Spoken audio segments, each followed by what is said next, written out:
సమయంలో దేవుని వాక్యాన్ని మనం విందాం. బైబిల్ తెరచి బైబిల్ ఉన్న ప్రతి ఒక్కరు కూడా దేవుని వాక్యాన్ని మనం విందాం. కొరింథీయులకు రాసిన రెండో పత్రిక. రాజే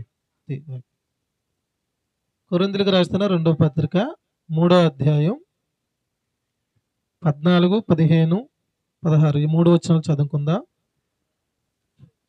నేను చదువుతున్నాను చూడండి. 160వ పేజీ కొరింథీయులకు రాసిన రెండో పత్రిక 3వ అధ్యాయం 14 నుంచి. మరియు వారి మనసులు కఠినములాయెను గనుక నేటి వరకును పాత నిబంధన చదువుతున్నప్పుడు అది క్రీస్తునందు కొట్టివేయబడినని, మళ్ళీ చదవండి పోదాం. అది క్రీస్తునందు కొట్టివేయబడినని వారికి తేటపరచబడక ఆ ముసుకే నిలిచి ఉన్నది. నేటి వరకును మోసే గ్రంథం చదువుతున్నప్పుడల్లా ముసుగు వారు హృదయం మీదను ఉన్నది గాని వారు హృదయం ప్రభు వైపునకు ఎప్పుడు తిరుగునో అప్పుడు ముసుగు తొలగను.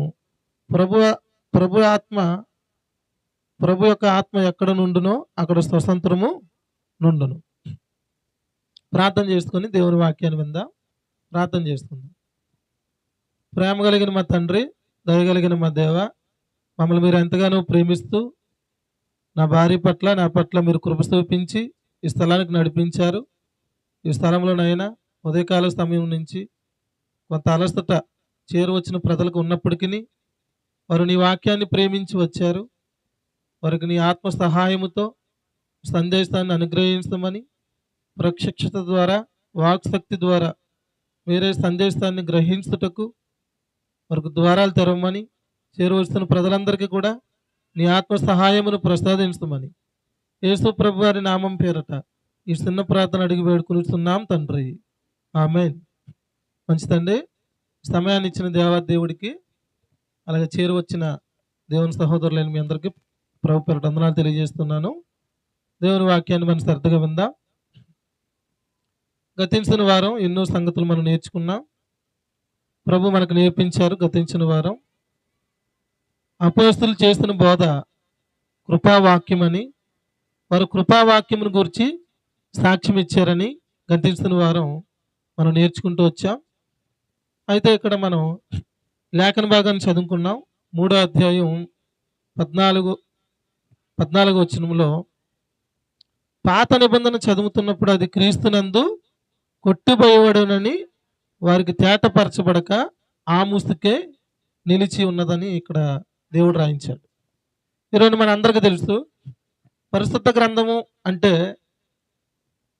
బైబిల్ అంటే నేను ఇలా పెట్టాను కదా. బైబిల్ ఎడమవైపు పాత నిబంధన ఉంటుందని, కుడివైపు కొత్త నిబంధన ఉంటుందని, ఎడమవైపు ధర్మశాస్త్రం అని, కుడివైపు కృపా నిబంధన అని మనందరికీ కూడా తెలుసు. అయితే ఈరోజున దేవుని వాక్యం అంటే ప్రతి ఒక్కరికి అర్థం కావాలి అంటే, వాక్యం మనం ధర్మశాస్త్రం నుంచి విడిపించబడ్డాం, కృపలో ఉన్నాం అనేది మనకు అర్థమైతేనే వాక్యం మనకు అర్థమవుతుంది. ధర్మశాస్త్రం నుంచి మనం విడిపించబడి కృపలో ఉన్నాం అనేది మనకు అర్థం కావాలి. ధర్మశాస్త్రం అంటే శరీరంతో సామర్థ్యంతో ఆచరించేది. కృపా నిబంధన అంటే యేసు ప్రభుని ఎవరైతే విశ్వసించారో వారందరికీ ప్రభు ఏమిస్తున్నాడు? ప్రభు ఆత్మ సహాయాన్ని ఇస్తున్నాడు. ఆత్మతో ఆచరించేది కొత్త నిబంధన, శరీరంతో ఆచరించేది పాత నిబంధన. ఇప్పుడు దేంట్లో మనం ఉన్నాము అంటే నూతన నిబంధనలో ఉన్నాం తప్ప మనం పాత నిబంధనలో లేమని దేవుని వాక్యం మనకు స్పష్టంగా చెప్తుంది. అందుకనే దేవుని వాక్యం ఈరోజు చూడండి, ఒక మాట రాజు మళ్ళీ ఒక మాట చదువు. రోమపత్రిక 7వ అధ్యాయం 6వ వచనం చదువు. ఇప్పుడైతే దేని చేత నిర్భయించబడుతుమో దాని ఇష్టమై చనిపోయిన వారమై ధర్మశాస్త్రము నుండి విడుదల పొందితిమి గనుక మనము అక్షరానుసారమైన ప్రాచీన స్థితి గలవారము కాక ఆత్మానుసారమైన నవీన స్థితి గలవారమై సేవ చేయుచున్నాం అన్నాడు. ఇక్కడ దేవుని వాక్యం మనకి ఏం చెప్తుంది అంటే, ధర్మశాస్త్రం నుంచి మనం విడుదల పొందాం, అక్షరానుసారమైన ప్రాచీన స్థితి కాక ఆత్మానుసారమైన నవీన స్థితి గలవారమై ఉన్నామని దేవుని వాక్యం చెప్తుంది. 2 మాటలు మీరు జ్ఞాపకం చేసుకోండి. పాత నిబంధన అంటే అక్షరము, కొత్త నిబంధన అంటే ఆత్మ. ఇలా అనండి నాతో అందరూ రాజు. పాత నిబంధన అంటే అక్షరము, కొత్త నిబంధన అంటే ఆత్మ. ఆత్మ. అయితే దేవుని వాక్యం మనకి ఏం చెప్తుందంటే, ఈరోజున నూతన నిబంధనలో మనం ఉన్నాము అనేది మనకు అర్థమైంది అనుకోండి, ప్రభు ఆత్మ సహాయం మనకు ఉంటుంది. మనం నూతన నిబంధనలో లేము, పాత నిబంధనలో ఉన్నాం, లేకపోతే కలిపి చెరిపే బోధలో ఉన్నాం అని మనకు అర్థమైంది అనుకోండి, నేను మీకు సింపుల్గా అర్థమయ్యేలా చెప్తాను. అక్షరం అనేది చంపుతుంది మనిషిని. చంపడం అంటే చనిపోవడం కాదు, జీవించదనమాట. అంటే గొప్పగా బతికే జీవితం అక్షరంలో లేదు, ఆత్మలో ఉంది. ఎక్కడుంది? కొత్త నిబంధనలో ఉందని దేవుని వాక్యం చెప్తుంది. చదువు రాజు. కొరింథీయులకు రాసిన పత్రిక, 2 కొరింథీయులకు రాసిన పత్రిక 3 6 వచనం చదువు.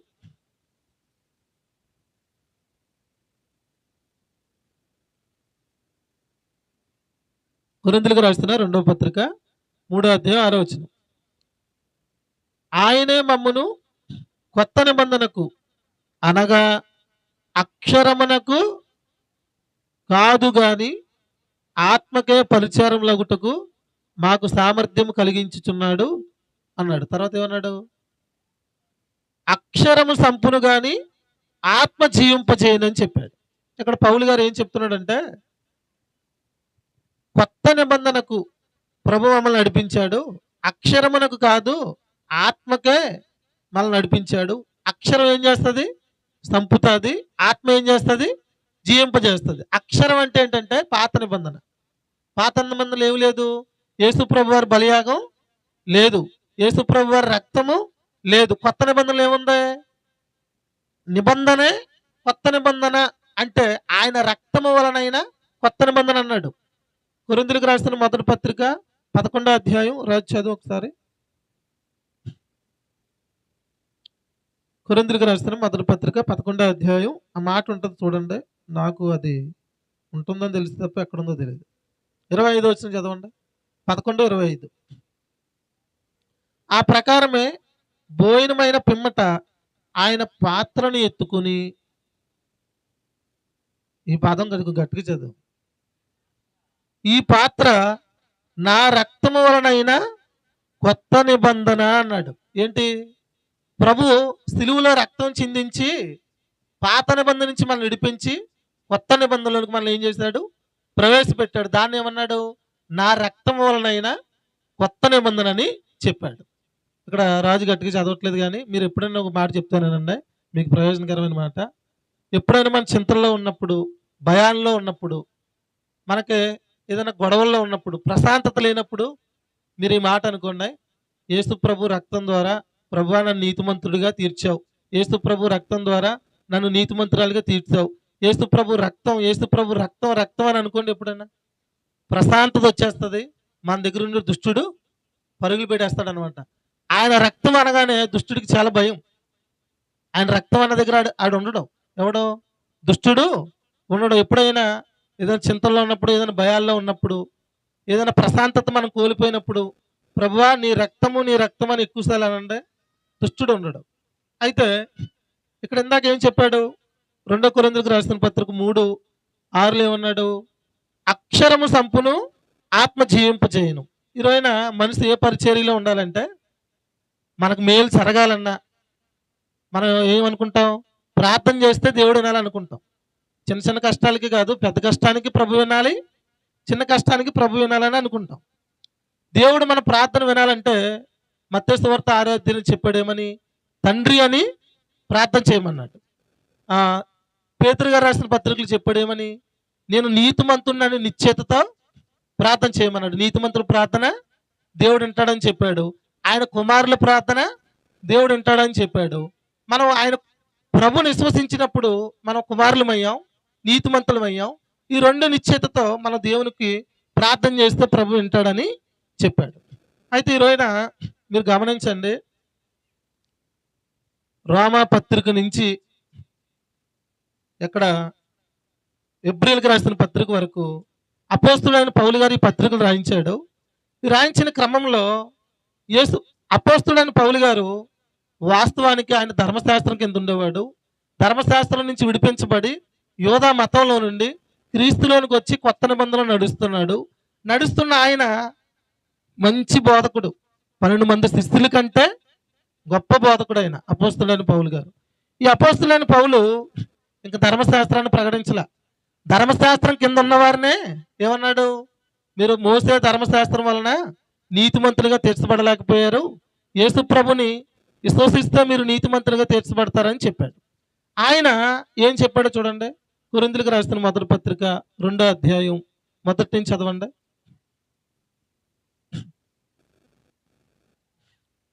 సహోదరులారా, నేను మీ వద్దకు వచ్చినప్పుడు వాక్చాతుర్యముతో గాని జ్ఞానాతిశయముతో గాని దేవుని మర్మమును మీకు ప్రకటించుచూ వచ్చిన వాడను కాను.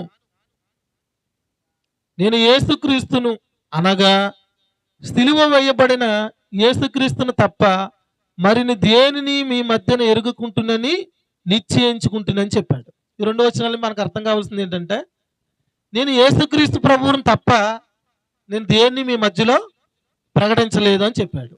యేసుక్రీస్తు ప్రభువును ప్రకటిస్తున్నాడు అంటే దేన్ని ప్రకటిస్తున్నాడు? కృపను ప్రకటిస్తున్నాడు, నూతన నిబంధనను ప్రకటిస్తున్నాడని చెప్పాడు. అక్కడ ఏమన్నాడు? వాక్చాతుర్యముతో జ్ఞాని జ్ఞానాతిశయముతో గాని దేవుని మర్మమును మీకు ప్రకటించుచూ వచ్చిన వాడిని కానని చెప్పాడు. 5వ వచనంలో ఏమన్నాడు?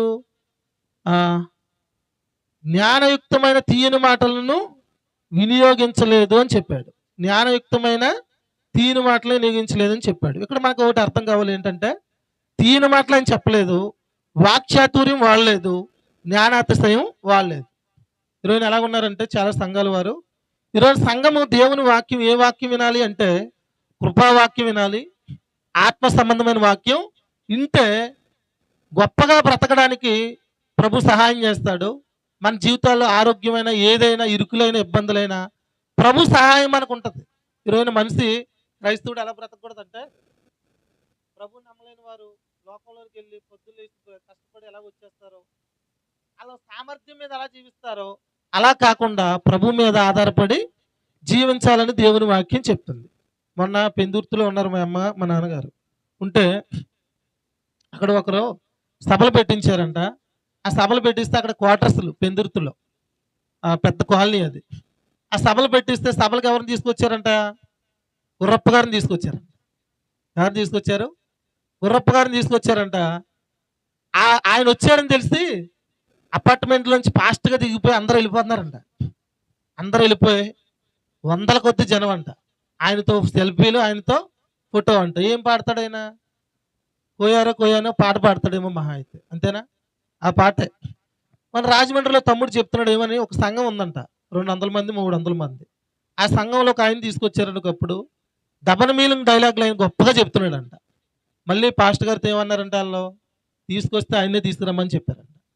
ఆయన అన్ని వాక్యం తప్పు చెప్తున్నాడు, డబుల్ మీనింగ్ డైలాగ్ చెప్తున్నాడు, ఆయన వద్దంటే తీసుకొస్తే ఆయన తీసుకొస్తేనే మేము సహకరిస్తాం మీకు, లేకపోతే సహకరించాం. ఆయన వచ్చి ఎలాంటి డైలాగులు వేస్తున్నాడంట? అన్ని బూత్ డైలాగులు, డబల్ మీనింగ్ డైలాగులు వేస్తున్నాడంట ఆయన. ఈరోజున దేవుని వాక్యం ఏం చెప్తుందంటే, అపోస్తులైన పౌలు గారు ఏం చెప్పాడంటే, వాక్చాతుర్యముతో గాని జ్ఞానాతిశయముతో గాని తీయని మాటలు మీ మధ్యలో వినియోగించలేదని చెప్పాడు. చెప్పి ఏమన్నాడు ఆయన? ఇంకొక మాట చూడండి, 11వ వచనం చదవండి. రోజు 11వ వచనం చదువు.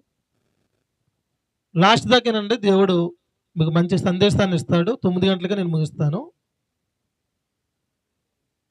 ఒక మనుషుని సంగతులు అతనిలోనున్న మనుషాత్మకే గాని మనుషుల్లో మరి ఎవరికి తెలియను.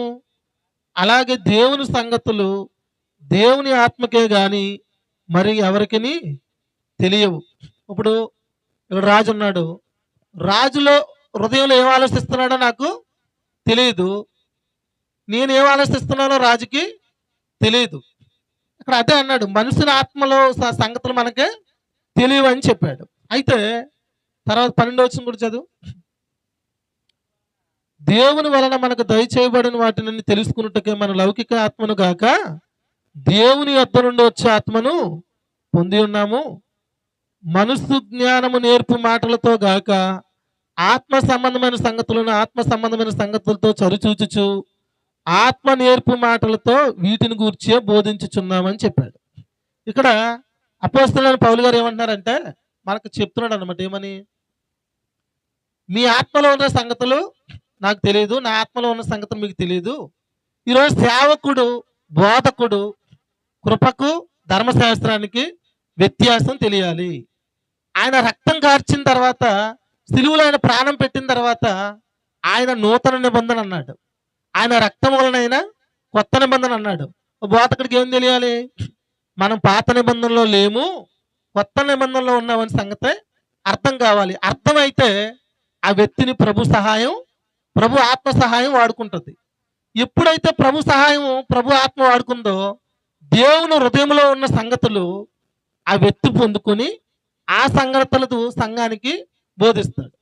అందుకనే సంఘం అంతా ఏ వాక్యం వినాలి అంటే ఆత్మ చెప్పే మాటలు వినాలి.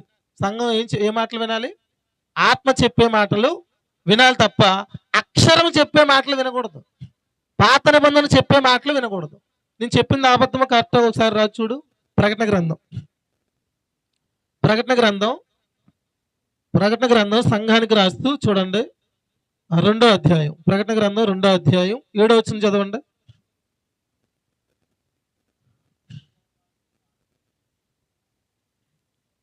చెవి గలవాడు ఆత్మ సంఘముతో చెప్పిన మాట వినుగాక అని చెప్పాడు.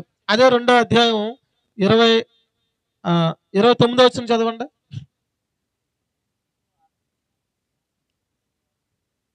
సంఘముతో ఆత్మ చెప్పుచున్న మాట చెవి గలవాడు వినుగాక. ఈరోజు సంఘానికి వెళ్తాం మనం. సంఘంలో ఏ స్వరం ఉండాలి అంటే ఆత్మ చెప్పే స్వరం ఉండాలి. అక్కడ ఏమన్నాడు? సంఘముతో ఆత్మ చెప్పుచున్న మాట చెవి గలవాడు వినుగాక అన్నాడు తప్ప సంఘముతో ఆత్మ కాదు, అక్షరం చెప్పే మాట వినుగాక అనలా. అక్కడ ఏమన్నాడు? మళ్ళీ చదువు రాజు గట్టిగా. సంఘములతో ఆత్మ చెప్పుచున్న మాట చెవి గలవాడు వినుగాక. వినకపోతే ఏం కలిగిద్ది? వినకపోతే మంచిది కాదు. ఇప్పుడు ధర్మశాస్త్రం చెబుతున్న మాట సంఘం వినకూడదు. ఏ మాట వినాలి? ఆత్మ చెప్పుచున్న మాట చెవి గలవాడు వినాలి.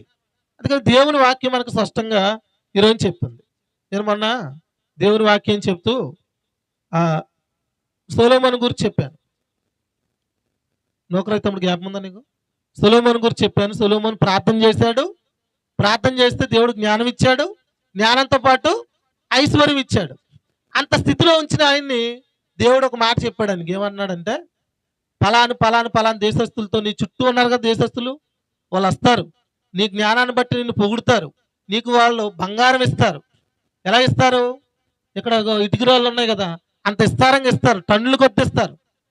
కానీ నేను ఒక మాట చెప్తున్నాను అన్నాడు. బైబిల్ రిఫరెన్స్ తీస్తే లేట్ అవుతుందని చేయించట్లేదు. పలాను పలాను పలాను పలాను దేశస్తులతో, ఏ దేశస్తుల పిల్లలను కూడా నువ్వు పెళ్లి చేసుకోకూడదని చెప్పాడు. నువ్వు ఏ దేశస్తుల పిల్లలను కూడా, ఇప్పుడు మనం పెళ్లి చేసుకోవడానికి మన ఊరు పిల్లో, మన జిల్లా పిల్లో, మన రాష్ట్ర పిల్లో, మన దేశ పిల్లతో సరిపోదేటి? అంతే కదా. ఆయన పెళ్లి చేసుకోవద్దన్నాడా? ఏ పక్కన ఉన్న దేశస్తుల పిల్లలను మీరు పెళ్లి చేసుకోవద్దని చెప్పాడు. దేవుడు ఏది చెప్పాడో దానికి వ్యతిరేకంగా ఏం చేశాడు తెలుసా? ఆయన పక్క దేశస్తుల పిల్లల్ని ఎంతమంది చేసుకున్నాడో తెలుసా? చెప్తే ఆశ్చర్యపోతావు. ఒక రోజు ఇంచుమించులో ఇంకా పోనీ ఎలాగైతేనో ఒక 1000 మంది లెక్క వచ్చారు ఆయనకి. 1000 మంది లెక్క వస్తే తర్వాత ఆయన జ్ఞానం ఆయన విడిచిపోయింది, ఆయనకున్న సమస్తము ఆయన విడిచిపోయింది. చివరిలో నమ్ముకున్నాడులేండి. మళ్ళీ ఆయన గురించి వదిలేండి. కానీ నేను ఏం చెప్తున్నానంటే, వద్దు అని చెప్పినప్పుడు చేయొచ్చా? చేయకూడదు. అలాగే ప్రభు యేసు ప్రభు వారు మనకి ఏం చెప్పాడో చూడండి. మత్తయి సువార్త 14వ అధ్యాయం. ఈరోజు సంఘంతో కూడా, శిష్యులతో కూడా ప్రభు యేసుక్రీస్తు ప్రభు వారు స్పష్టంగా, ఆయనే, శిష్యులు కూడా కాదు, ఆయన ఏం చెప్తున్నాడో చూడండి. ఆయన ఏం చెప్తున్నాడో చూడండి. 14వ అధ్యాయం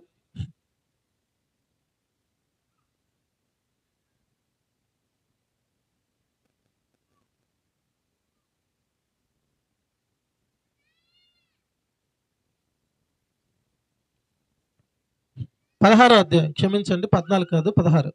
మత్తయి సువార్త 16 5వ వచనం కానీ చదవండి. ఆయన శిష్యులు అద్దరికి వచ్చి రొట్టెలు తెరచుటకు మరిచిరి. అప్పుడు యేసు చూసుకునుడి, పరిచయులు సద్దుకాయలు అనువారి పులిసిన పిండిని గూర్చి జాగ్రత్త పడుడని వారితో చెప్పాను. ఏం చెప్తున్నాడు వాళ్ళకి? పరిచయులు ఉన్నారు, సద్దుకాయలు ఉన్నారు. వారు బోధిస్తున్నది ఏంటంటే పాత చింతకాయ పచ్చడి. ఏం బోధిస్తున్నారు వాళ్ళు? ధర్మశాస్త్రాన్ని బోధిస్తున్నారు వాళ్ళు. కాబట్టి శిష్యులారా, మీకు అప్పగించబడిన మంద ఏదైతే ఉందో, మీరెవరైతే ఉన్నారో ఆ పాత చింతకాయ పచ్చడి మీరు వినకుండా ఒకసారి జాగ్రత్త పడండి అని చెప్పాడు. ఏమన్నాడు అక్కడ? పరిచయులు సద్దుకాయలను పులిసిన పిండిని గూర్చి జాగ్రత్త పడని చెప్తే వీళ్ళ మాయదారి మనుషులు వీళ్ళు ఏం చేస్తున్నారు అనుకుంటున్నారు? మనం రొట్లు మర్చిపోయాం కదా, రొట్లు మర్చిపోయామని ఆ రొట్లు గురించి మాట్లాడుతున్నాడు ఈయన అనుకుంటున్నారు. వీళ్ళ 12 మంది అనుకుంటున్నారు. అది కూడా గుర్తెరిగి యేసు ప్రభు, నేను ఒకటి చెప్తే ఒకటి ఆలోచిస్తారేట్రా బాబుల్లో, వీళ్ళు బుర్రలు ఎక్కడెట్టారని ఆయన అనుకొని ఏం చేశాడు చూడండి. ఎన్నో వచనాలు చెప్తున్నాడు. 11వ వచనం చదువు రాజు. యేసు ప్రభు అన్నాడు, నేను రొట్టెల గురించి మీతో చెప్పలేదని మీరు ఎందుకు గ్రహింపరు? పరిచయులు సద్దుకాయలని వారి పులిసిన పిండిని గూర్చియే జాగ్రత్త పడుడని చెప్పాను. అప్పుడు అన్నాడు అనమాట, రొట్టెల కోసం కాదురా బాబు నేను చెప్పింది, పరిచయులు సద్దుకాయలని పులిసిన పిండి మీకు పెడుతున్నారు వాళ్ళు, ఆ పిండి మీరు తినొద్దని చెప్పాడు. అప్పుడు చెప్తే 12వ వచనం చదవండి. అప్పుడు రొట్టెల పులిసిన పిండిని గూర్చి కాదు గాని పరిచయులు సద్దుకాయలను బోధన గూర్చియే జాగ్రత్త పడుడని ఆయన తమతో చెప్పునని అప్పుడు గ్రహించారు వాళ్ళు. అప్పుడు ఏం గ్రహించారు? అప్పుడు గ్రహించాం, పులిసిన పిండి అంటున్నాడంటే ఆయన పాత నిబంధన వీళ్ళు మాకు బోధిస్తున్నారు, పాత నిబంధన బోధిస్తున్నారు, దాని గురించి జాగ్రత్త పడమని యేసు ప్రభు వారు మాకు చెప్పారని అప్పుడు గ్రహించాడు. గ్రహించి చూడండి ఒకసారి గలతీలకు రాసిన పత్రిక 5వ అధ్యాయం 9వ వచనం చదవండి ఒకసారి. 171వ పేజీ, 170వ పేజీ, కొత్త నిబంధన 171వ పేజీ, 5వ అధ్యాయం 9వ వచనం చదవండి. 9వ వచనం.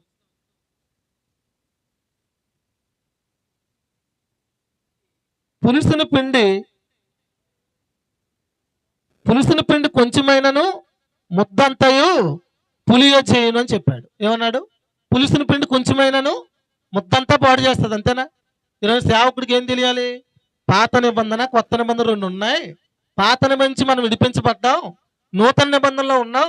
కొత్త ముద్ద పెట్టాలి మనం సంఘానికి, ఆత్మ చెప్పే మాట పెట్టాలి మనం.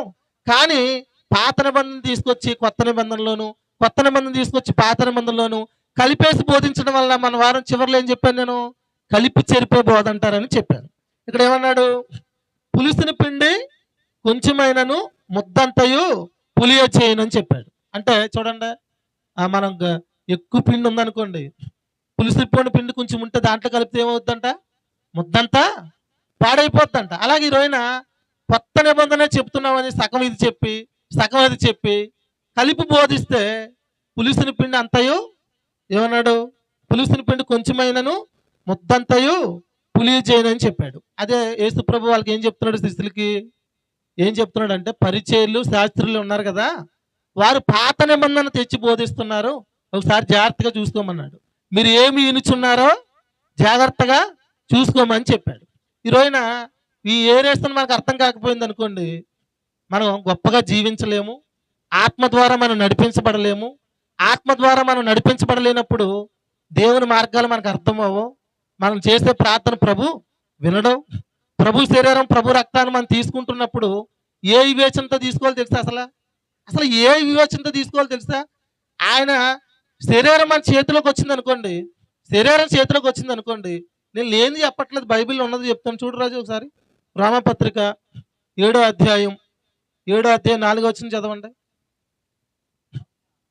కావున నా సహోదరులారా, మనం దేవుని కొరకు ఫలమును ఫలించినట్లు మృతుల్లో నుండి లేపబడిన క్రీస్తు అని ఏరొకని చేరుటకై మీరును ఆయన శరీరము ద్వారా ధర్మశాస్త్ర విషయమై మృతులైపోయారు అని చెప్తున్నాడు. అంటే ఆయన శరీరము, యేసుప్రభు వారు ఈ లోకానికి వచ్చి మన పాపాలన్నీ ఆయన శరీరం మీద వేసుకొని ఆయన సిలువుకి ఎక్కాడు కదా, సిలువులో ఆయన శరీరాన్ని సమర్పించాడు కదా, ఆయన శరీరం ద్వారా మన పాపములు క్షమించబడ్డాయి. ఆయన శరీరం ద్వారా ధర్మశాస్త్రం నుంచి మనకు విడుదల వచ్చింది. అందుకనే ఆయన శరీరం మన చేతిలోకి రాగానే, ప్రభువా ధర్మశాస్త్రం నుంచి నన్ను విడిపించావని కృతజ్ఞతాస్తుతులు చెల్లించి మనం తీసుకోవాలి. ధర్మశాస్త్రం అంటే అంత డేంజరో తెలుసా? యాకోబు పత్రికలు అంటాడు రాజు, ఏమంటాడంటే 100 ఆజ్ఞలు పాటించి ఒక్క ఆజ్ఞల్లో తప్పుకుపోతే అన్ని ఆజ్ఞల్లో తప్పుకుపోయినట్టుగా ధర్మశాస్త్రం. అంత డేంజర్. వైకుంఠపాలెం ఆడ తెలుసు కదా మనకి, ఎంత ఆడినా నుంచులు దాటినా చివరికి వెళ్ళిన తర్వాత ఒక్క గడిలో పాము, పెద్ద పాములో పడ్డాం అనుకోండి, కిందకు వచ్చేస్తావా? అలాగే పాత నిబంధన అంటే ఎటువంటిదంటే 100 ఆజ్ఞలు ఉన్నాయనుకోండి, 99 పాటించి ఒకటిలో తప్పుకుపోయినా అన్నిట్లో తప్పుకుపోయినట్టుగా. పాత నిబంధన అంటే ఎటువంటిదంటే అన్నిట్లో పర్ఫెక్ట్గా బ్రతకండి, మిమ్మల్ని అప్పుడు నీతిమంతుడిగా చేస్తానని చెప్పేది పాత నిబంధన. కొత్త నిబంధన అటువంటిది కాదు. ఇప్పుడు మీకు అర్థం కావడానికి, వ్యభిచారమందు పట్టబడిన స్త్రీ ఉంది కదా, ఆమె ధర్మశాస్త్రాన్ని పాటిస్తుంటే వ్యభిచారం చేసింది. వ్యభిచారం చేస్తే బైబిల్లో ఏముంది? పాత నిబంధన ప్రకారంగా రాళ్లతో కొట్టి చంపమని ఉంది. పాత నిబంధన ఎంత డేంజరో తెలుసా? వ్యభిచారమే కాదు, దాన్ని ఏమంటారు, విశ్రాంతి దినాన్ని మీరి ఒక ఆమె ఏం చేసిందంటే, ఒక ఆయన తెలియదు కానీ వారు పుల్లలు ఏరడానికి వెళ్ళారు. పుల్లలు ఏరడానికి వెళ్తే పుల్లలో ఎలడానికి వెళ్ళి తెచ్చుకున్నారనమాట. అప్పుడు మోసే గారి దగ్గరికి వెళ్ళి ఏం చేయమంటారు అంటే, విశ్రాంతి దినమున పుల్లలో ఏరితే ఊరి చివరికి తీసుకెళ్ళి రాళ్లతో కొట్టి చంపమని ధర్మశాస్త్రం చెప్తుంది కాబట్టి ఆ పని చేయమన్నారు. అంతే, అంత డేంజర్. ఇప్పుడు యేసుప్రభు వారు ఆ ధర్మశాస్త్రాన్ని పాటిస్తున్న స్త్రీ ఉంది కదా, ఆ స్త్రీ ఉన్నప్పుడు ఆ స్త్రీ ఏం చేసిందంటే పాపం చేసింది. ఏం చేసింది? ఆ ధర్మశాస్త్రం ప్రకారంగా ఆమె వ్యభిచారం చేసింది. అప్పుడు ఆమెను తీసుకొని మా ఈ ధర్మశాస్త్రానికే వ్యతిరేకంగా ఈయన వచ్చేసాడు కదా యేసుప్రభు, అన్నీ మా ధర్మశాస్త్రానికి వ్యతిరేకంగా మాట్లాడుతున్నాడు, మా మోసే ధర్మశాస్త్రానికి వ్యతిరేకంగా మాట్లాడుతున్నాడు ఈయన. ఇప్పుడు ఈవిడ చిన్న తప్పు కాదు చేసింది, వ్యభిచారమే చేసింది. అసలు ఆయన ఏం చెప్తాడో తీసుకెళ్దామని మందిరంలోకి మధ్యలోకి తీసుకొచ్చారేమని మధ్యలో నిలబెట్టారు. పిల్లలు పెద్దలు అందరూ వచ్చేసారు. వచ్చేటప్పుడు ఒక రాయి తెచ్చుకున్నారనమాట. మరి ధర్మశాస్త్రంలో రాళ్ళతో కొట్టమని చెప్పమని ఉంది కదా, రాయి తెచ్చుకున్నారు. రాయి తెచ్చుకుంటే అప్పుడు ప్రభు దగ్గర తీసుకొచ్చి, అయ్యా యేసు ప్రభు, మరి ధర్మశాస్త్రంలో రాళ్లతో కొట్టి వ్యభిచారం చేస్తే చంపమని ఉంది కదా, మరి ఇవన్నీ తీసుకొచ్చాం, నువ్వు కూడా ఏం చెప్తావని ఒకసారి ఇందామని తీసుకొచ్చావని చెప్పావు. ఏం చెప్తావని తీసుకొస్తే ప్రభు ఏమన్నాడంటే, మీలో పాపము చేయని వాడు ఆ మీద రాయి వేయమనలా. అందరు ఇలాగే చెప్పేస్తారు. అక్కడ ఎలా ఉందో కూడా చదవకుండా మీలో పాపము లేనివాడు అన్నాడు. పాపం లేనివాడు అంటే ఏంటి? మీలో పాపము లేనివాడు ఆమె మీద రాయి వేయచ్చు అని చెప్పాడు. పాపం చేయనివాడు వేరు, పాపం లేనివాడు వేరు. వీళ్ళందరూ ఎలా పాపులయ్యారు? ఆదాము ద్వారా పాపులయ్యారు. వీళ్ళందరూ ఏమనుకుంటున్నారు? అసలు వీళ్ళు ఏమనుకుంటున్నారు తెలుసా? మేము ఫలానా నోళ్ళగా వ్యభిచారం చేయట్లేదు, ఫలానా నోళ్ళగా ఉండట్లేదు అనుకుంటున్నారు. అప్పుడు ఒకసారి ప్రభు వీళ్ళకి ఒక వాండరింగ్ ఇచ్చాడు. ఏమనంటే, మీరు శరీరంతో పాపం చేయట్లేదు అనుకుంటున్నారు, మీరు మోహపు చూపుతో చూడటం కూడా వ్యభిచారమే. ఓ స్త్రీని మోహపు చూపు చూసినా అది కూడా పాపమే అని చెప్పాడు.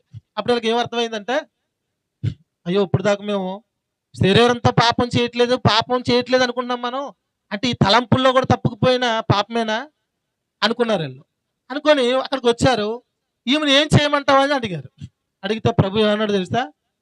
మీలో పాపము లేనివాడు, మీలో పాపం లేకపోతే ఆమె మీద రాయి వేసి కొట్టేచ్చు అని చెప్పాడు.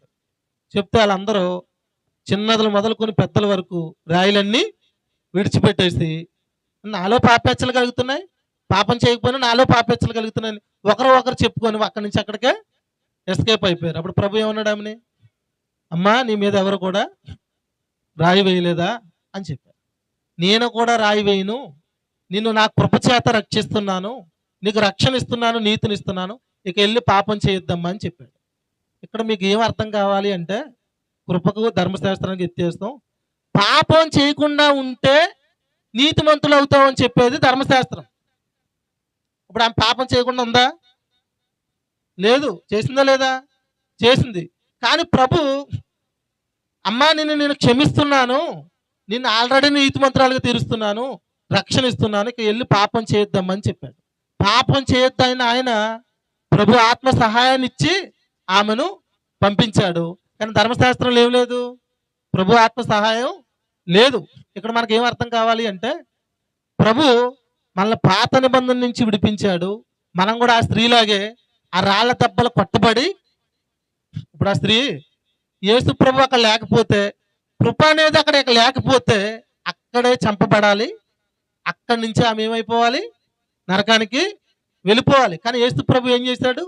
ఆమెను రక్షించాడు, సంరక్షించాడు. ఈరోజు మనల్ని కూడా ప్రభు అట్టి రీతిలోనే, మనం పాపులమే గతంలో, యేసు ప్రభు నమ్మక ముందు పాపులమే, యేసు ప్రభు నమ్మిన తర్వాత ఆయన కృపనిచ్చి మనల్ని సంరక్షించాడు, భద్రపరిచాడు. ఆయన కృప ద్వారా మనకే నీతినిచ్చాడు. అంత స్థితిని ప్రభు మనకిచ్చాడు. కాబట్టి ఇక్కడ దేవుని వాక్యం మనకి ఏం చెప్తుంది అంటే, ఈరోజున పాపం చేయకుండా జీవించడానికి కూడా నూతన నిబంధనలు మనకి ఏముంది? ఆత్మ సహాయం ఉంది. ఉందా లేదా? ఎవరైతే ప్రభుని విశ్వసించారో వారందరికి ప్రభు ఏమిచ్చాడు? ఆత్మనిచ్చాడు. ఇచ్చాడా లేదా? ఎవరు ఆయనను అంగీకరిస్తారో ఆత్మ ప్రభు ఆ వ్యక్తి హృదయంలో ఉంటాడు. ఆత్మ ద్వారా మనం నడిపించబడితే మనం ఏం చేయం? పాపం చేయకుండా జీవించే స్థితిని ప్రభు ఇస్తాడు. కాబట్టి ఇప్పుడు గమనించండి, ఇక్కడ ఏమన్నాడు? రాజు చదివావా? రామపత్రిక 7:4 ఏమన్నాడు? చదవద్దులనికి ఏమన్నాడు? చివరి వచనం, మీరు ఆయన శరీరం ద్వారా ధర్మశాస్త్రం ద్వారా ఇడిపించబడ్డారని చెప్పాడు. ప్రభు ఇంత ఒక పదానికి, ఆయన శరీరానికి ఇంత ప్రభు ఇంతవరకు నడిపించాడు. ఇప్పుడు మీరు గమనించండి, ఇప్పుడు వరకు నేను ప్రభు ఆత్మ ద్వారా చేసిన సంగతులు ఒకసారి ఆలోచించండి. ధర్మశాస్త్రం కఠినమైందా, సులువైందా? రాజు చెప్పాలి. ధర్మశాస్త్రం కఠినమైందా, సులువైందా? కఠినమైంది. అటువంటి ధర్మశాస్త్రాన్ని ప్రభు విడిపించినప్పుడు ఆయన ఏమన్నాడు? నా శరీరం ద్వారా నిన్ను ధర్మశాస్త్రం నుంచి విడిపించాను అన్నాడు. అన్నప్పుడు ఏం చేయాలి మనం? ప్రభు శరీరాన్ని తీసుకొని ఏం చేయాలి? ఆయన శరీరం మన చేతికి వచ్చినప్పుడు కఠినమైన, భారమైన 100 ఆజ్ఞల్లో ఒక ఆజ్ఞ తప్పుకుపోతే మొత్తం చెడిపోయే ధర్మశాస్త్రం నుంచి నన్ను విడిపించే ప్రభు అని కృతజ్ఞతాస్తుతులు చెల్లించి ప్రభు శరీరాన్ని తీసుకోవాలి. నేను 1000 రూపాయలు ఇచ్చి మా సంఘంలో రాయించానంటే పెద్ద అక్షరాలతో రాయించాను అనమాట. ఒక ఆయనకి 1000 రూపాయలు ఇచ్చి, కలర్స్ ఆయనయే, ఈ పరిచర్యలో, ఈ కృపా పరిచర్యలో ప్రభు శరీరాన్ని, ప్రభు రక్తాన్ని తీసుకుంటున్నప్పుడు, ఆయన శరీరం తీసుకుంటున్నప్పుడు ధర్మశాస్త్రం నుంచి విడిపించబడ్డామని కృతజ్ఞతతో తీసుకోవాలి. అలాగే ఆయన రక్తము తీసుకుంటున్నప్పుడు, ప్రభువా నీ రక్తం వలన నన్ను నీతిమంతుడిగా తీర్చావు, నీకు స్తోత్రాలు, ఉగ్రత నుంచి నన్ను తప్పించావు, నీకు స్తోత్రాలు. చదువు రాజు 5వ అధ్యాయం 9వ వచనం. ఫాస్ట్గా చదువు, గట్టిగా చదువు.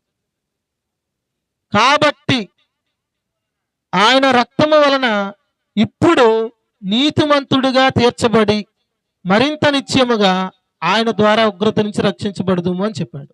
అంటే ఇప్పుడు ఆయన రక్తం ద్వారా మనం నీతిమంతుడిగా తీర్చబడ్డామా? తీర్చబడ్డాం. అందుకనే నేను కుడివైపులా రాయించాను ఏమనంటే 1000 రూపాయలు ఇచ్చి మరీ రాయించాను, ఆయన రక్తం వలన మనం నీతిమంతులుగా తీర్చబడ్డాం. ఎడమవైపులా రాయించాను గోడ మీద ఏమనంటే ఆయన శరీరము ద్వారా ధర్మశాస్త్రం నుంచి విడిపించబడ్డాం.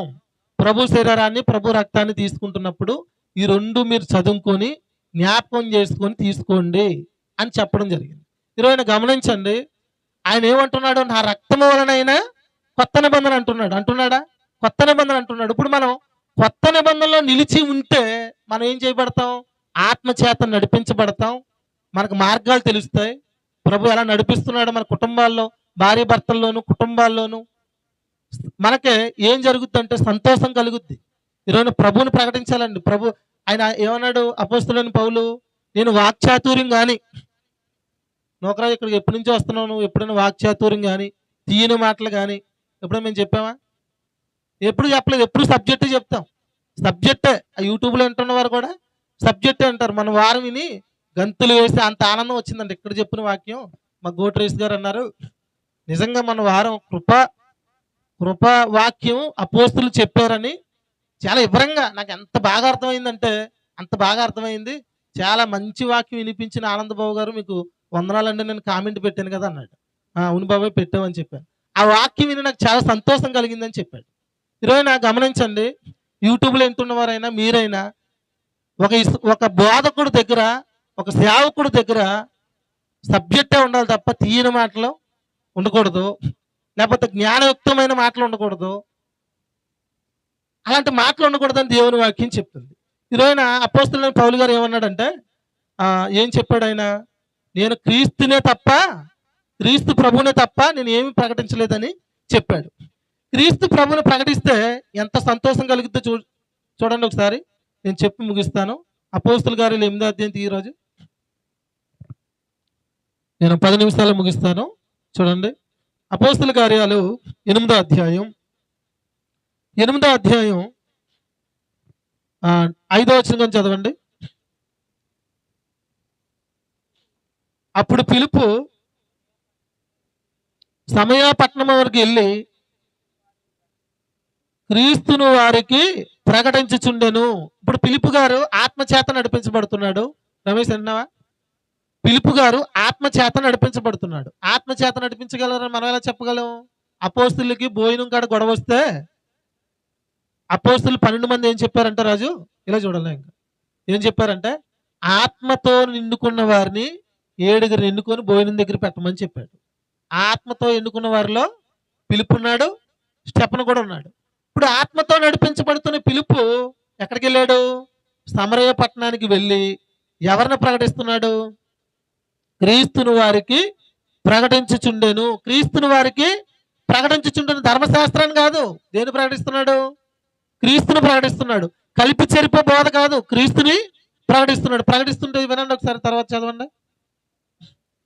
జన సమూహములు విని పిలుపు చేసిన సూచక్రియలు చూసినందున అతడు చెప్పిన మాటల యందు ఏక మనసుతో లక్ష్యం ఉంచగా. ఇప్పుడు నేను చెప్తానండి, సమరయ పట్టణానికి వెళ్ళాడు, క్రీస్తుని ప్రకటిస్తున్నాడు. క్రీస్తుని ప్రకటిస్తుంటే పిలుపు చెప్పిన మాటల యందు వారు ఏం చేశారు? రాజు లక్ష్యం ఉంచారు. ఏముంచారు? లక్ష్యం ఉంచితే ఏం జరిగింది చూడండి, 7వ వచనం.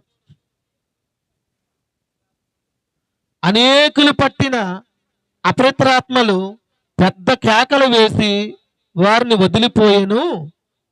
పక్షవాయువు గలవారు, కుంటివారు అనేకులు స్వస్థత పొందిరి. అందుకు ఆ పట్టణములో మిగుల సంతోషం కలిగిందంట. ఏం కలిగింది? మిగుల సంతోషం. మీకు సింపుల్గా అర్థమయ్యేలా చెప్తానండి. సమరయ పట్టణానికి పిలుపు వెళ్ళాడు, పిలుపు ఆత్మతో నడిపించబడుతున్నాడు. సమరయ పట్టణానికి వెళ్ళి క్రీస్తును ప్రకటిస్తున్నాడు. క్రీస్తును ప్రకటిస్తుంటే దెయ్యాలు పట్టిన వారికి దెయ్యాలు విడిపోతున్నాయి, అనారోగ్యంగా ఉన్న వారికి స్వస్థత కలుగుతుంది. కలిగి ఆ పట్టణంలో గొప్ప సంతోషం. ఏమన్నాడు అక్కడ రాజు 8వ వచనంలో? అందుకు ఆ పట్టణంలో మిగుల సంతోషం కలిగిను. ఏం కలుగుతుంది? మిగుల సంతోషం అనేది కలుగుతుంది. ఈ రోజున ధర్మశాస్త్రాన్ని వింటే మిగులు సంతోషం కలగదు మనకి. ధర్మశాస్త్రాన్ని లేకపోతే కొత్త నిబంధన కలిపి చెబితే పులిసిన పిండి మనం తింటే మనకు సంతోషం కలగదు. మన కుటుంబాల్లో ఎంతున్నా ఏమున్నా సంతోషం అనేది ఉండదు. ఈరోజు మనం కృపను గూర్చినాలి, ప్రభుని యేసుక్రీస్తు ప్రభు వారి గురించి మనం స్పష్టంగా నేర్చుకోవాలని దేవుని వాక్యం చెప్తుంది. అందుకని ఆయన ఏమన్నాడు? పులిసిన పిండి కొంచెమైనను. ఒక ఆయన అన్నాడు, రాజు 75% మా బోధ కరెక్టు, 25% కరెక్ట్ కాదన్నాడు. ఒక ఆయన 75% కరెక్ట్, 25% కరెక్ట్ అన్నాడు. ప్రభు ఏమంటున్నాడు? పులిసిన పిండి కొంచెమైనను మొత్తంతా పాడు చేస్తుంది. కొంచెమైన 25% కాదు, 10% ఉన్నా పాడు చేస్తుంది, 5% ఉన్నా పాడు చేస్తుంది. పాడు చేస్తుందా లేదా? అంత నీటిలో ఒక ఇసుపు చుక్కున్నా మనిషికి ప్రమాదం అని దేవుని వాక్యం చెప్తుంది. ఈరోజు గమనించండి, బైబిల్ చదివే వాళ్ళు ఎక్కువ లేక బోధకులు కూడా ఎట్టు పడితే అలాగే బోధిస్తున్నారు. ఈ రోజున బైబిల్ కొత్త నిబంధన ఒకసారి చదవండి. కొత్త నిబంధనలో శిష్యులు కానీ, అపోస్తులైన పౌలు కానీ, తిమోతి కానీ, పిలుపు గారు కానీ, స్టెఫను కానీ, వీళ్ళందరూ కూడా ప్రభు యేసుక్రీస్తు ప్రభువునే ప్రకటించారు. ఆయన ద్వారా వచ్చే రక్షణను ప్రకటించారు. ఆయన ద్వారా వచ్చే స్వస్థతలు, ఆయన ద్వారా జరిగే గొప్ప అద్భుతాలు ఆయన గురించి మాత్రమే ప్రకటించారు. ధర్మశాస్త్రాన్ని ఎవరు కూడా టచ్ చేయలేదు. ధర్మశాస్త్రాన్ని టచ్ చేస్తే పౌలు గారు ఏమన్నాడు తెలుసా? చూడండి, మాట చూపించి ముగిస్తాను. ఏమన్నాడు చూడండి వాళ్ళని. అసలు మన జీవితాల్లో అద్భుతాలు ధర్మశాస్త్రం వింటే జరుగుతాయో లేకపోతే ఆ కృపను వింటే జరుగుతాయో ఒకసారి చూడండి. గలతీయులకు రాసిన పత్రిక 3వ అధ్యాయం 169వ పేజీ చూడండి ఒకసారి. 3వ అధ్యాయం 1వ వచనం చదవండి.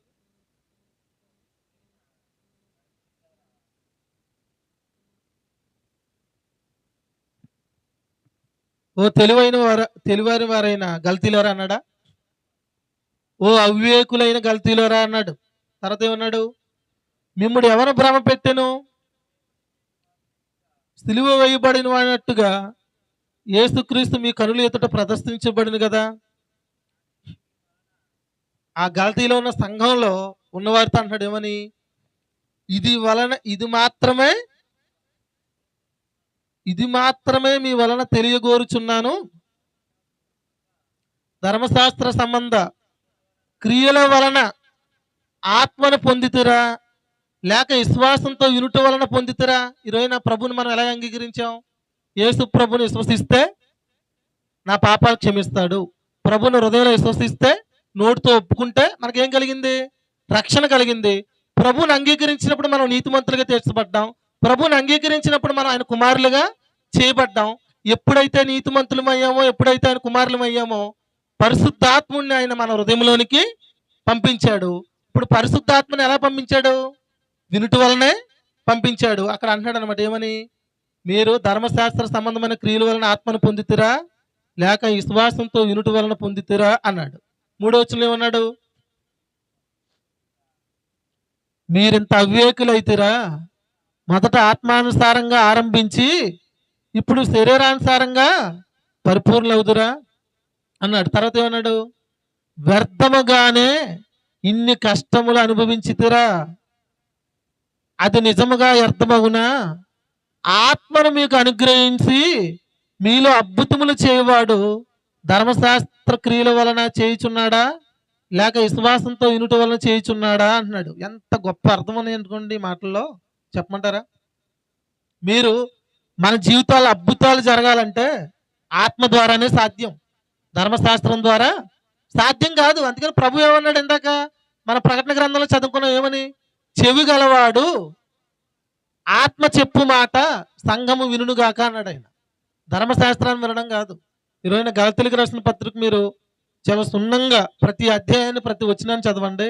ఎంత బాధపడిపోయి తెలుస్తే పౌలు గారు, మీరు ధర్మశాస్త్రం వింటే మీకు మేలు కలగదు.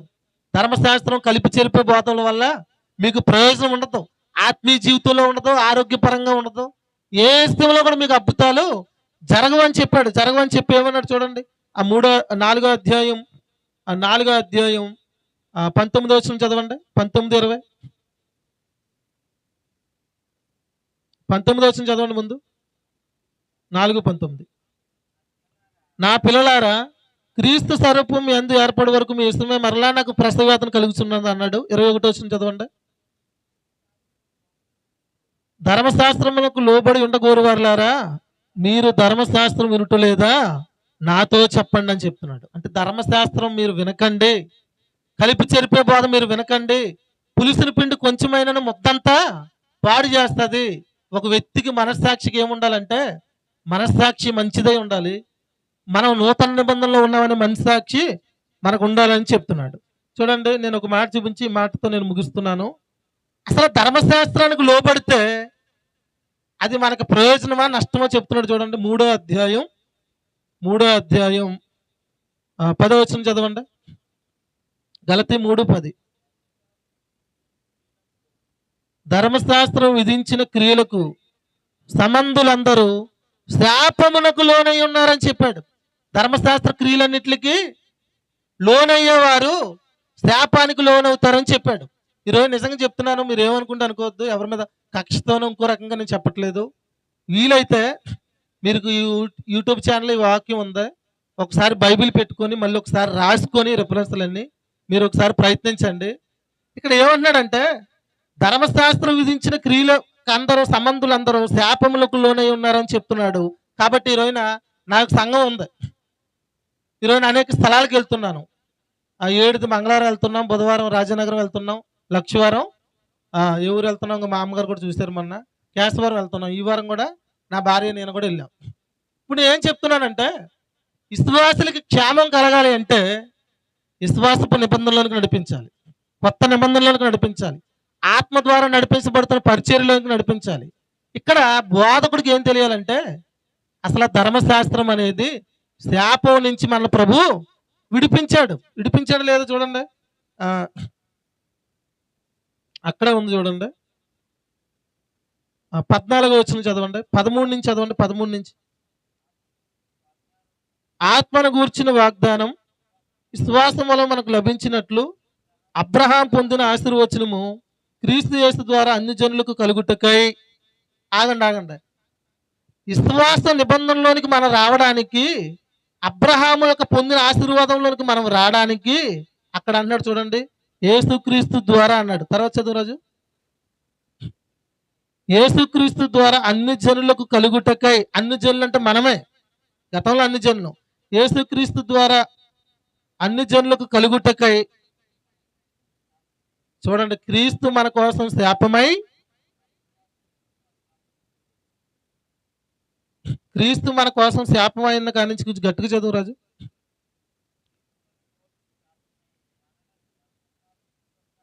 శాపము నుండి విమోచించును అని చెప్పాడు. ఏమన్నాడు?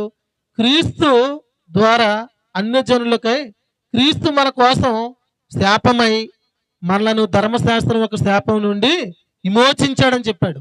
అంటే అది శాపమైందా కాదా? యేసు ప్రభు మనల్ని సిలువలో ఆయన వేలాడి ఆయన శరీరాన్ని సమర్పించి ధర్మశాస్త్రం శాపం నుంచి నేను మిమ్మల్ని విడిపించాడని ఆయన స్పష్టంగా చెప్తున్నాడు ఆయన. అంటే ఈరోజు బోధకుడికి ఏం అర్థం కావాలి?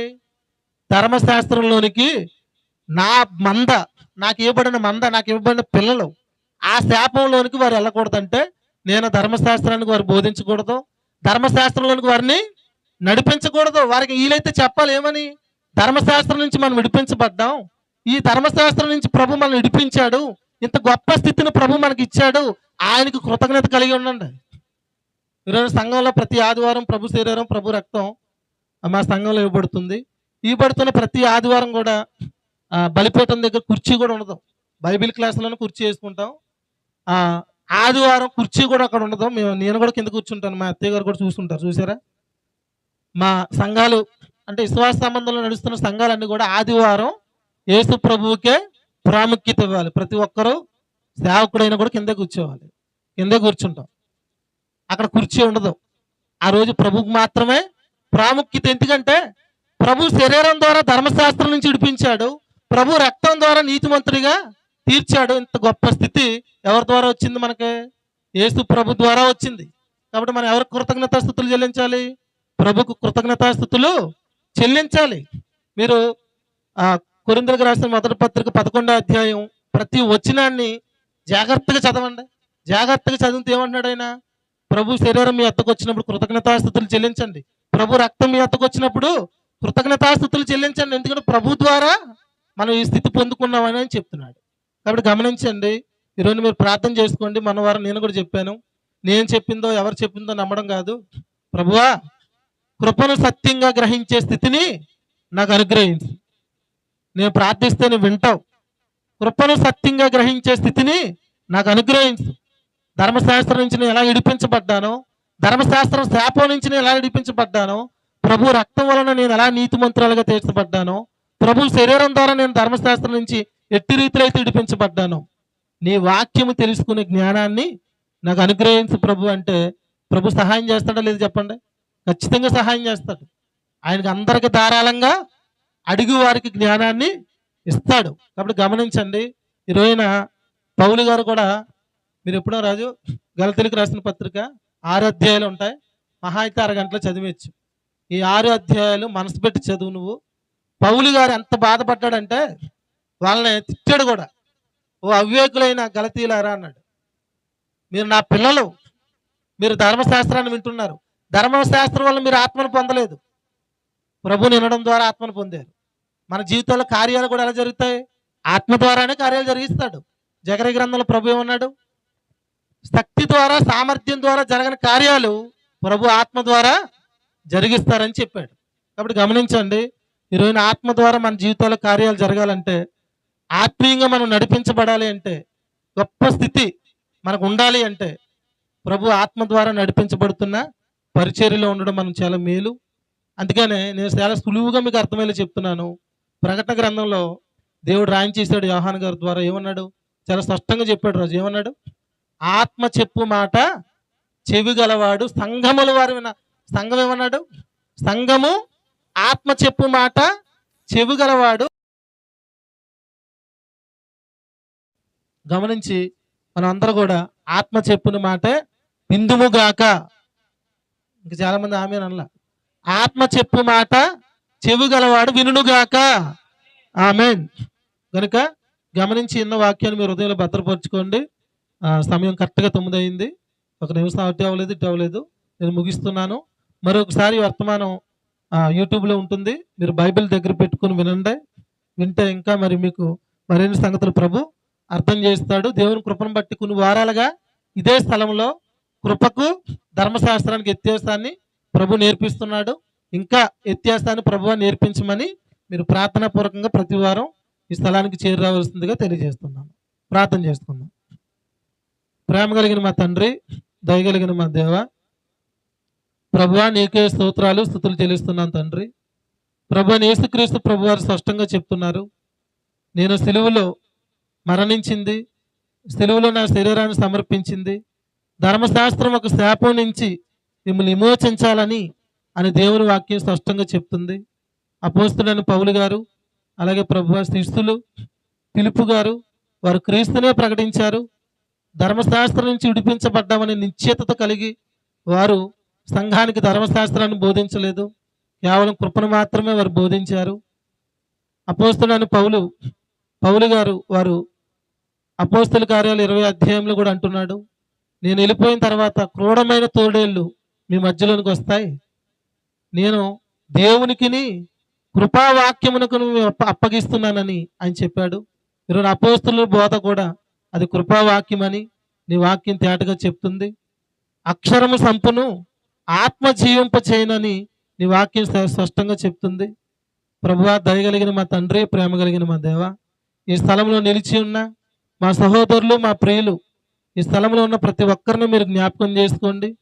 ప్రభు ద్వారా వచ్చే ప్రతి మేలును ఈ స్థలంలో ఉన్నవారు పొందుకుందరుగాక అని ప్రార్థిస్తున్నాం. ప్రభు ఆత్మ ద్వారా సామర్థ్యం ద్వారా జరగని కార్యాలు నా ఆత్మ ద్వారా మీరు జరిగిస్తారని వాగ్దానం చేస్తున్నారు.